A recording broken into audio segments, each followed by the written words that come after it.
Bagsak na nga ang presyo, kaunti pa ang bumibili. Yan ang problema ng ilang nagbibenta ng ampalaya at sibuyas sa isang bagsakan sa Quezon City.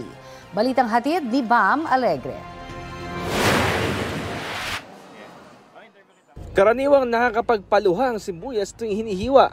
Pero para sa tinderang si Rosario Pangilinan, mas naluluha siya sa presyo ng sibuyas ngayon na ibinibenta niya sa bagsakan sa Balintawak. Ang dami raw kasi supply, kaya ang baba rin ang presyuhan. At dahil marami, hindi gaanong nabibili.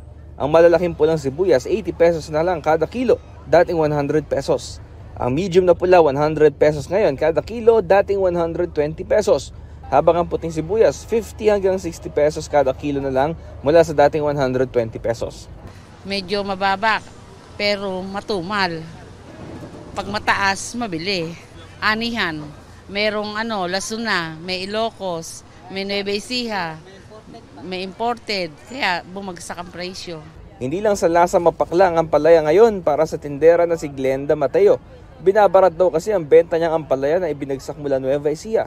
Wala naman siyang magawa kasi nagkaroon ng oversupply. 20 hanggang 40 pesos na lang kada kilo ng ampalaya depende sa size. Dati nabibenta ito ng 30 hanggang 50 pesos. 40 na lang po. Nung nakaraan po, 50. Ngayon, 40, tinatawaran pa po. Paano naman po, minsan tutumal, bibilis, tutumal, gano'n naman po gulay yan. Apektado rin ang isa pang gulay Tagalog na sitaw dahil sa dami ng inaning gulay ngayong linggo. Tumumal, bumaba ang sitaw.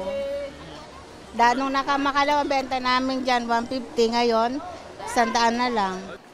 Bam Alegre, nagbabalita para sa GMA Integrated News. Bagsak presyo rin ng sibuyas sa mga pamilihan sa ilang probinsya. Sa Mangaldan, Pangasinan, sinamantala ng ilang tindera na mag-imbak ng mga sibuyas habang mababa ang presyo nito.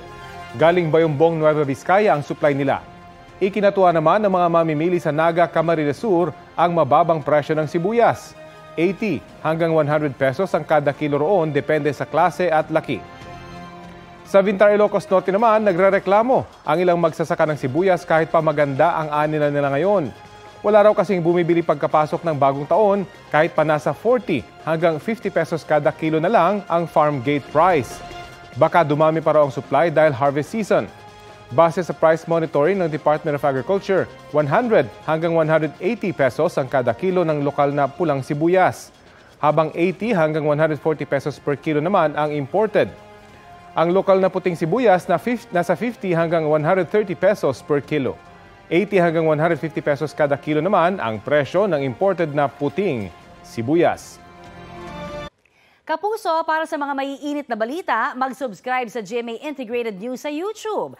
Sa mga kapuso naman abroad, subaybayan nyo kami sa GMA Pinoy TV at sa www.gmanews.tv.